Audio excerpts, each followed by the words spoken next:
First ಸ್ಟ್ರೆಸ್ಸಿಂದ ಆಗುತ್ತಾ, definite ಆಗಿ highly correlated. ಅಂದರೆ ನಿಮ್ಮ ಸ್ಟ್ರೆಸ್ನ ನಿಮಗೆ ಡಯಾಬಿಟಿಸ್ ಬರೋದು ಅಂತಲೂ ನಮಗೆ ಕಾಲದಿಂದ ಗೊತ್ತಿರುವಂಥ ವಿಚಾರ.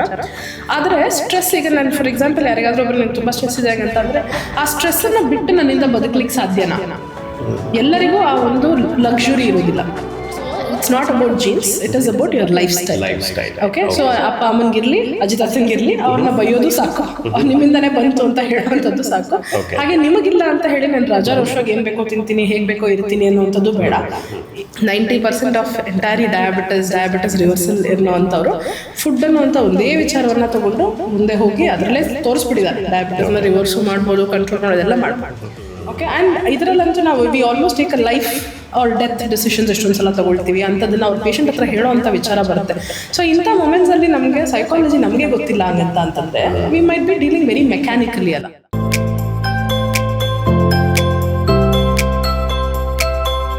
ಎಸ್, ಲೈಫ್ ಅಟ್ ನೇಚರ್ ಒರಿಜಿನಲ್ಸ್ಗೆ ಸ್ವಾಗತ, ಸುಸ್ವಾಗತ. ನಾನು ನಿಮ್ಮ ವಿಜಯ್ ಸುಬ್ಬು. ಇವತ್ತು ನಮ್ಮ ಜೊತೆ ಒಬ್ಬರು ಮಲ್ಟಿ ಟ್ಯಾಲೆಂಟೆಡ್ ಡಾಕ್ಟರ್ ಇದ್ದಾರೆ ಅಂತ ಹೇಳಿದ್ರೆ ತಪ್ಪಾಗಲ್ಲ. ಯೂಶಲಿ ಮಲ್ಟಿ ಟ್ಯಾಲೆಂಟೆಡ್ ಅಂದರೆ ಏನು? ಒಬ್ಬ ವ್ಯಕ್ತಿ ಸಾಕಷ್ಟು ಹಲವಾರು ಕೆಲಸಗಳನ್ನ ಮತ್ತು ಹಲವಾರು ಫೀಲ್ಡ್ಗಳಲ್ಲಿ ತುಂಬ ಒಂದು ಎಕ್ಸ್ಪರ್ಟೀಸ್ ಇದ್ದರೆ ಅವ್ರನ್ನ ಮಲ್ಟಿ ಟ್ಯಾಲೆಂಟೆಡ್ ಅಂತ ಕರಿತೀವಿ. ಬಟ್ ಡಾಕ್ಟರ್ನ ನಾನು ಯಾಕೆ ಮಲ್ಟಿ ಟ್ಯಾಲೆಂಟೆಡ್ ಅಂತ ಕರಿತಾ ಇದ್ದೀನಿ ಅಂತ ಅಂದರೆ, ಕೆಲವೊಬ್ರು ಡಾಕ್ಟರ್ ಅಂತ ಅಂದರೆ ಬರೀ ಒಂದು ಡಾಕ್ಟರ್ ವೃತ್ತಿಗೆ ಮಾತ್ರ ಸೀಮಿತ ಆಗಿರ್ತಾರೆ. ಅದೂ ಕಷ್ಟನೇ, ಇಲ್ಲ ಅಂತ ಹೇಳ್ತಿಲ್ಲ, ಅದ್ರ ಬಗ್ಗೆನೂ ನಮಗೆ ಅಪಾರವಾದಂತಹ ಗೌರವ ಇದೆ.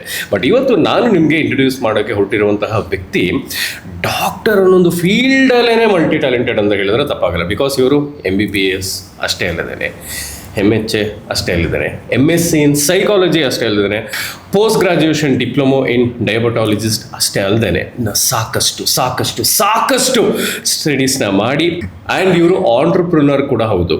ಅದ್ರ ಜೊತೆಗೇನೆ ಸಾವಿರಾರು ಜನಕ್ಕೆ ಡಯಾಬಿಟಿಸ್ನ ರಿವರ್ಸ್ ಮಾಡಿರೋ ಒಂದು ಹೆಗ್ಗಳಿಕೆಗೆ ಪಾತ್ರ ಆಗಿರುವಂತಹ ನಮ್ಮ ಡಾಕ್ಟರ್ ಶ್ವೇತಾ ಅವರು ಇವತ್ತು ನಮ್ಮ ಜೊತೆ ಇದ್ದಾರೆ. ನಮಸ್ತೆ ಮ್ಯಾಮ್, ವೆಲ್ಕಮ್ ನಮ್ಮ ಲೈಫ್ ಅಟ್ ನೇಚರ್ ಒರಿಜಿನಲ್ಸ್ಗೆ. ಹೇಗಿದ್ದೀರಾ? ತುಂಬ ಧನ್ಯವಾದಗಳು ಇಂಥ ಒಂದು ಕೈಂಡ್ ಇಂಟ್ರೊಡಕ್ಷನ್ ಕೊಟ್ಟೋದಕ್ಕೆ.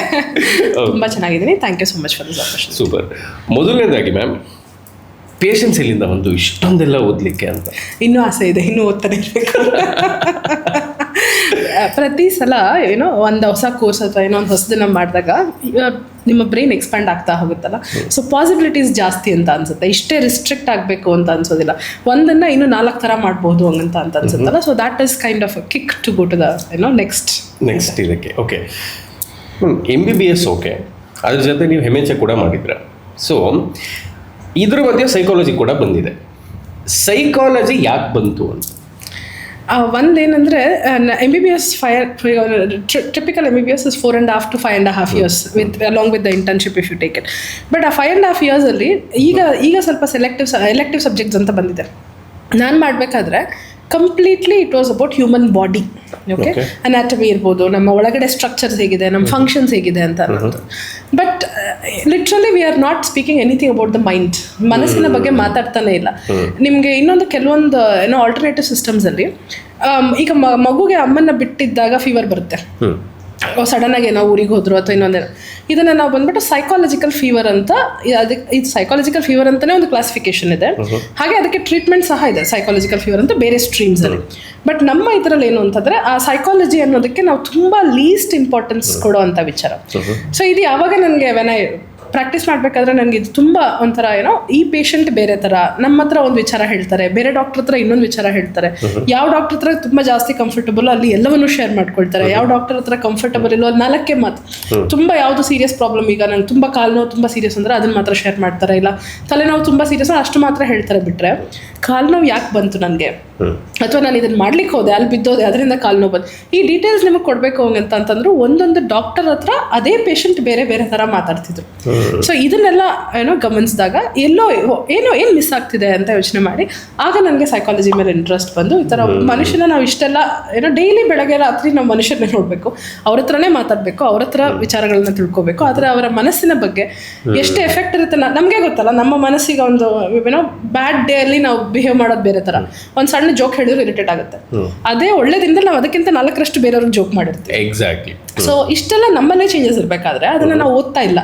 ಓಕೆ, ಆ್ಯಂಡ್ ಇದರಲ್ಲಂತೂ ನಾವು we almost take a life ಅವ್ರ ಡೆತ್ ಡಿಸಿಷನ್ಸ್ ಎಷ್ಟೊಂದು ಸಲ ತಗೊಳ್ತೀವಿ ಅಂಥದ್ದನ್ನು ಅವ್ರ ಪೇಷಂಟ್ ಹತ್ರ ಹೇಳೋ ಅಂಥ ವಿಚಾರ ಬರುತ್ತೆ. ಸೊ ಇಂಥ ಮೊಮೆಂಟ್ಸಲ್ಲಿ ನಮಗೆ ಸೈಕಾಲಜಿ ನಮಗೆ ಗೊತ್ತಿಲ್ಲ ಹಂಗಂತ ಅಂತಂದರೆ we might be dealing very mechanically ಅಲ್ಲ, ತುಂಬ ಇದಿದೆ ಇದಿಲ್ಲ. ಓಕೆ, ಎಷ್ಟು there are few unfortunately few doctors are they who still deal it like that ಎಷ್ಟೋ ಜನ ಹೇಳ್ತಾರೆ ಪ್ರಿಸ್ಕ್ರಿಪ್ಷನ್ನ ನೋಡಿಕೊಂಡೇ ಎಲ್ಲ ಮಾತು ಮುಗಿಸಿರ್ತಾರೆ, ಪೇಷಂಟ್ ಮುಖನೇ ನೋಡೋದಿಲ್ಲ ಹಂಗಂತ. ಎಕ್ಸಾಕ್ಟ್ಲಿ. ಸೊ ಈ ಥರ ಇದ್ದಾಗ ಕನೆಕ್ಟ್ ಬರಲ್ಲ ಅಂದಾಗ ಟ್ರಸ್ಟ್ ಬರೋದಿಲ್ಲ. ಸೊ ಟ್ರಸ್ಟ್ ಇಲ್ಲ ಹಂಗಂತ ಅಂತಂದಾಗ ಅದಕ್ಕೇನೆ ನಿಮಗೆ ಕೈಗುಣ ಅಂತ ಹೇಳೋದು ಅಥವಾ ಇನ್ನೊಂದೇನೋ, ಯಾಕೆ ನಿಮ್ಮ ಅಜ್ಜಿ ಹೇಳೋ ಅಂಥದ್ದು ಎಷ್ಟೊಂದು ಸಲ ನಿಮ್ಗೆ ವರ್ಕ್ ಆಗ್ಬೋದು ಅಂದರೆ ನೀವು ನಿಮ್ಮ ಅಜ್ಜಿನ ನಂಬ್ತೀರಾ ಅಂತ ಏನೋ. ಸೊ ಆ ನಂಬಿಕೆ ಬರಬೇಕು ಅಂದ್ರೆ ಕನೆಕ್ಟ್ ಇರಬೇಕು. ಕನೆಕ್ಟ್ ಇರ್ಬೇಕಂದ್ರೆ ಮನಸ್ಸು ಗೊತ್ತಿರಬೇಕು, ಅದು ಗೊತ್ತಿರಬೇಕಂದ್ರೆ ಸೈಕಾಲಜಿ ಓದಿರ್ಬೇಕು. Great ma'am. ಈಗ coming back to diabetes. So ಈಗ ಡಯಾಬಿಟಿಸ್ ಅಂತ ಅಂದರೆ ಎಲ್ಲರಿಗೂ ಏನೋ ಒಂಥರ ಆ ಒಂದು ಪದ ಕೇಳಿದ ತಕ್ಷಣ ಏನೋ ಒಂದು ಹಾರ್ಟ್ ಬೀಟೇ ಸ್ಕಿಪ್ ಆದಂಗೆ ಇದಾಗುತ್ತೆ. ಆ್ಯಂಡ್ ಇನ್ನೊಂದೇನು ಅಂದರೆ ಸಾಕಷ್ಟು ಜನ ನನಗೆ ಅನಿಸೋ ಮಟ್ಟಿಗೆ ಪ್ರತಿಯೊಬ್ಬರು ಅವ್ರ ಲೈಫಲ್ಲಿ ಒಂದು ಸರಿನಾದರೂ ಯಾವುದೋ ಒಂದು ಗ್ಯಾಪಲ್ಲಾದರೂ ಯಾಕೆ ಬರುತ್ತೆ ಡಯಾಬಿಟಿಸ್ ಅಂತ ಗೂಗಲ್ ಮಾಡ್ತಾರೆ, ಒಂದು ಸ್ವಲ್ಪ ಹೊತ್ತು ಓದ್ತಾರೆ, ಸರಿ ಬಿಡ ಆಯಿತು ನೋಡ್ಕೊಳ್ಳೋ ಅಂತ ಅವತ್ತಿನ ಮಟ್ಟಿಗೆ ಸಮಾಧಾನ ಮಾಡ್ಕೊಂಡು ಸುಮ್ಮನಾಗಿರ್ತಾರೆ. ಸೊ ಈಗ ಜನರಲ್ ಆಗಿ ಜನರಿಗೊಂದು ಮಿಸ್ಕನ್ಸೆಪ್ಷನ್ ಇದೆ ಮ್ಯಾಮ್. ಏನಂತಂದರೆ, ನಮ್ಮ ಅಜ್ಜಿ ತಾತಂಗೂ ಇತ್ತು, ನಮ್ಮ ಅಪ್ಪ ಅಮ್ಮಂಗೂ ಇದೆ, ನನಗೆ ಬಂದೇ ಬರುತ್ತೆ ಅನ್ನೋದೊಂದು ಮಿಸ್ಕನ್ಸೆಪ್ಷನ್. ಎರಡನೇದು, ನಮ್ಮ ಅಜ್ಜಿ ತಾತಂಗೂ ಇಲ್ಲ, ನಮ್ಮ ಅಪ್ಪ ಅಮ್ಮಂಗೂ ಇಲ್ಲ, ನಾನು ಏನು ಮಾಡಿದ್ರೂ ಬರಲ್ಲ ಅನ್ನೋದು ಒಂದಿದೆ. ಇದು ಎಷ್ಟು ನಿಜ ಎಷ್ಟು ಸುಳ್ಳು? ಇದು ಈ ಥರ ಕ್ಯಾಟಗರೀಸ್ ಆಫ್ ಪೇಷಂಟ್ಸ್ ಇದ್ದಾರೆ. ನೀವು ಹೇಳ್ದಂಗೆ ಎರಡೂ ಥರ. ನನಗೆ ಬರೋದೇ ಇಲ್ಲ ಬಿಕಾಸ್ ಯಾರಿಗೂ ಇಲ್ಲ, ಆ್ಯಂಡ್ ನೀವು ಅವ್ರಿಗೆ ಎಷ್ಟೇ ನೀವು ಕನ್ವಿನ್ಸ್ ಮಾಡಿದ್ರು ಅವ್ರು ಅದ್ರ ಹೆಲ್ತಿನ ಬಗ್ಗೆ ಸೀರಿಯಸ್ ಆಗಬೇಕು ಅಂತ ಅನ್ಸೋದೇ ಇಲ್ಲ. ಒಂಥರ ಲಕ್ಕಿ ಜೀನ್ಸ್ ಅಂತ ಅನ್ನೋ ಥರ ಬದುಕೋ ಅಂಥವ್ರು. ಇನ್ನೊಂದು ಕಡೆ ಎಲ್ಲರಿಗೂ ಇದೆ ಅಂತ ಹೇಳಿ ಅವ್ರಿಗೆ ಇನ್ನೂ ಬಂದೇ ಇರಲ್ಲ, ಆಲ್ರೆಡಿ ಡಯಾಬಿಟಿಕ್ ಥರನೇ ಬಿಹೇವ್ ಮಾಡ್ತಿರ್ತಾರೆ ಏನೋ. ಸೊ ರಿಯಾಲಿಟಿ ಏನು ಅಂತಂದರೆ, ನಾವು ಇದನ್ನು ಯಾವ ಥರ ಒಂದು ಸಿಂಪಲ್ ಎಕ್ಸಾಂಪಲ್ ಹೇಳಬೇಕು ಅಂದರೆ, ನಿಮ್ಮ ಬಾಡಿ ಮತ್ತು ನಿಮ್ಮ ಜೀನ್ಸ್ನ ಯಾವ ಥರ ಯೋಚನೆ ಮಾಡಿ ಅಂದರೆ, ಒಂದು ಗನ್ ಒಳಗಡೆ ಬುಲೆಟ್ಸ್ ಇದ್ದಂಗೆ ಜೀನ್ಸ್ ಅಂತ ಅನ್ನೋವಂಥದ್ದು. ಓಕೆ, ನಿಮ್ಮ ಲೈಫ್ ಸ್ಟೈಲ್ ಅಂತ ಅನ್ನೋದು ಒಂದು ಟ್ರಿಗರ್ ಥರ. ಓಕೆ, ಸೊ ನಾವು ನಿಮ್ಮ ಲೈಫ್ ಸ್ಟೈಲಿಂದ ಟ್ರಿಗರ್ನ ಪುಲ್ ಮಾಡೋವರೆಗೂ ಬುಲೆಟ್ಸ್ ಎಷ್ಟೇ ಇತ್ತು ಅಂತಂದ್ರೂ there is no point. Okay, so diabetes genes ಇರಲಿ, ಇಲ್ಲ ನಿಮಗೆ BP ಜೀನ್ಸ್ ಇರಲಿ, ಇಲ್ಲ ಹಾರ್ಟ್ ರಿಲೇಟೆಡ್ ಜೀನ್ಸ್ ಇರಲಿ, ಇದೆಲ್ಲದಕ್ಕೂ ನಿಮ್ಮ ಟ್ರಿಗರ್ ಇಸ್ ಲೈಫ್ ಸ್ಟೈಲ್. ಅದಕ್ಕೆ ಇದನ್ನು ನಾವು ಲೈಫ್ ಸ್ಟೈಲ್ ಡಿಸೀಸಸ್ ಅಂತ ಕರಿತೀವಿ ಬಿಟ್ರೆ ಇದನ್ನ ಜೆನೆಟಿಕ್ ಡಿಸೀಸಸ್ ಅಂತ ಹೇಳೋದಿಲ್ಲ. ಜೆನೆಟಿಕ್ ಡಿಸೀಸಸ್ ಅಂತ ಅಂತಂದ್ರೆ ನೀವು ಏನೇ ಲೈಫ್ ಸ್ಟೈಲಲ್ಲಿ ಮಾಡಿದ್ರು ನಿಮಗೆ ಆ ಜೀನ್ ಇದೆ ಹೆಂಗಂತಂದ್ರೆ ನಿಮ್ಗೆ ಅದರ ಎಕ್ಸ್ಪ್ರೆಷನ್ ಬರಲೇಬೇಕು ಅಂತ ಅನ್ನೋಂಥದ್ದು ಜೆನೆಟಿಕ್ ಡಿಸೀಸಸ್. ಇದು ಲೈಫ್ ಸ್ಟೈಲ್ ಡಿಸೀಸಸ್ ಅಂತಂದ್ರೆ ನಿಮ್ಮ life style is the real trigger.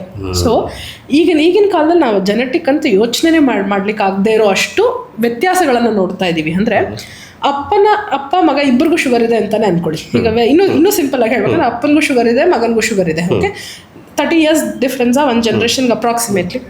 ಅಪ್ಪ ಮಗ ಇಬ್ಬರಿಗೂ ಇದ್ದಾಗ ಸಹ ಮಗನ ಶುಗರ್ ಕಂಟ್ರೋಲ್ ಆಗಿರಲ್ಲ, ಅಪ್ಪಂದು ಕಂಟ್ರೋಲ್ ಆಗಿರುತ್ತೆ. ಓಕೆ, ಇದೇ ನೀವು ಒಂದು 20 ವರ್ಷದ ಹಿಂದೆ ಯೋಚನೆ ಮಾಡಿದ್ರೆ ಪೇಷಂಟ್ಸ್ ಅಪ್ಪನಿಗೆ ಹೇಗಿರ್ತಿತ್ತು ಅಂತಂದ್ರೆ, ಮಕ್ಕಳು ಅಪ್ಪ ಅಮ್ಮನ ಕರ್ಕೊಂಡ್ಬರೋರು ಶುಗರ್ ಕ್ಲಿನಿಕ್ಗೆ ಅಥವಾ BP ತೋರಿಸ್ಲಿಕ್ಕೆ. ಇವತ್ತು ಅಪ್ಪ ಅಮ್ಮ ಮಕ್ಕಳನ್ನ ಕರ್ಕೊಂಡು ಬರ್ತಿದ್ದಾರೆ. ಏನೋ ನಂದೆಷ್ಟೋ ಪರವಾಗಿಲ್ಲ, ನಾನು ಡಯಟ್ ಮಾಡ್ತಿದ್ದೀನಿ ಅಥವಾ ನಾನು ಕಂಟ್ರೋಲ್ ಮಾಡ್ಕೊಳ್ಳೋದು ನನಗೆ ಗೊತ್ತಾಗೋಗ್ಬಿಟ್ಟಿದೆ, ನಾನು ಏನೇ ಹೇಳಿದ್ರು ನನ್ನ ಮಗ ಕೇಳ್ತಿಲ್ಲ, ಈ ವಯಸ್ಸಿನಲ್ಲಿ ಇವ್ರನ್ನ ಈ ಥರ ನೋಡಬೇಕು ಅಂತಂದ್ರೆ ನಮಗೆ ತುಂಬ ಹರ್ಟ್ ಆಗ್ತಿದೆ ಅಂತ ಅಪ್ಪ ಅಮ್ಮ ಮಕ್ಕಳನ್ನ ಕರ್ಕೊಂಡ್ಬರೋದಿದೆಯಲ್ಲ, ಇದೊಂದು very unfortunate event that we have created for this generation ಅಂತ ಅನ್ನೋ ಥರ. ಸೊ ಈಗ ಅದು ಜೆನೆಟಿಕ್ಸೇ. ಓಕೆ, ಬಟ್ ಅಪ್ಪನಿಗೆ ಕಂಟ್ರೋಲ್ ಆಗದೆ ಮಗನಿಗೆ ಆಗ್ತಿಲ್ಲ ಅಂದರೆ ಹೌ ಮಚ್ ನಾವು ಲೈಫ್ ಸ್ಟೈಲ್ ಅನ್ನುವಂಥ ಟ್ರಿಗರ್ನ ಪುಲ್ ಮಾಡಿರೋ ಅಂಥದ್ದು. ಹಾಗೆ ಅದೇ ಲೈಫ್ ಸ್ಟೈಲ್ ತಾನೆ, ಅಪ್ಪನಿಗೂ ಅದೇ ಲೈಫ್ ಸ್ಟೈಲ್ ಮಗನಿಗೆ. ಹಾಗೆ ನೋಡಿದರೆ ಮಗನ ಏಜ್ಗೆ, ನಮ್ಮ ಏಜ್ಗೆ ತಕ್ಕಂತೆ ನಮ್ಮ ಆರೋಗ್ಯ ಹೇಗಿರಬೇಕು ಅಂದರೆ ಯಂಗಲ್ಲಿ ಜಾಸ್ತಿ ಇರೋವಂಥದ್ದು. ಕಲ್ಲನ್ನು ತಿಂದರೂ ಕರೆಸ್ಕೊಳ್ಳೋ ಅಂಥ ಏಜ್ ಅಂತ ಅನ್ನೋವಂಥದ್ರಲ್ಲಿ ನಿಮಗೊಂದು ಲೈಫ್ ಸ್ಟೈಲ್ ಡಿಸೀಸನ್ ನೀವು ತೊಗೊಂಡು ಬಂದಿದ್ದೀರಾ ಅಂತಂದರೆ ಯಾವ ದಿಕ್ಕಿನಲ್ಲಿ ನಮ್ಮ ಇಡೀ ಲೈಫ್ ಸ್ಟೈಲ್ ಹೋಗ್ತಾ ಇದೆ ಅನ್ನೋದು ಕಾಶಿಯಸ್ ಆಗಿರ್ಬೇಕು ನಾವು. So it's not about jeans, it is about your life style. Okay, so ಅಪ್ಪ ಅಮ್ಮನಿಗಿರ್ಲಿ, ಅಜಿತಾತನಿಗಿರ್ಲಿ, ಅವ್ರನ್ನ ಬೈಯೋದು ಸಾಕು, ಅವ್ರು ನಿಮ್ಮಿಂದನೇ ಬಂತು ಅಂತ ಹೇಳುವಂಥದ್ದು ಸಾಕು. ಹಾಗೆ ನಿಮಗಿಲ್ಲ ಅಂತ ಹೇಳಿ ನಾನು ರಾಜಾರೋಷವಾಗಿ ಏನು ಬೇಕೋ ತಿಂತೀನಿ, ಹೇಗೆ ಬೇಕೋ ಇರ್ತೀನಿ ಅನ್ನೋವಂಥದ್ದು ಬೇಡ. ನಿಮ್ಮ ಅಪ್ಪ ಅಮ್ಮನಿಗಿರ್ಲಿ ಇಲ್ಲದೇ ಇರಲಿ, ನಿಮ್ಮ ಜೀವನ ಶೈಲಿ ಏನಿದೆ ಇದರಿಂದ ಮಾತ್ರ ನಿಮಗೆ ಡಯಾಬಿಟಿಸ್ ಬರೋ ಅಂಥದ್ದು ಅಂತ ಅನ್ನೋದು ಅಟ್ಲೀಸ್ಟ್ ಮೈಂಡಲ್ಲಿ ಇತ್ತು ಅಂದರೆ ನೀವು ರೆಸ್ಪಾನ್ಸಿಬಲ್ ಆಗಿರ್ತೀರಾ. ಜೀನ್ಸ್ ಇರಲಿ ಇಲ್ಲದೆ ಇಲ್ಲ ಅದ್ರದ್ದು ಎಫೆಕ್ಟ್ ಇರುತ್ತೆ, ಬಟ್ ನಿಮ್ಮ ಲೈಫ್ ಸ್ಟೈಲ್ ಅನ್ನೋದೇ ಫೈನಲ್ ಡಿಟರ್ಮಿನೇಟಿಂಗ್ ಫ್ಯಾಕ್ಟರ್ ಅಂತ.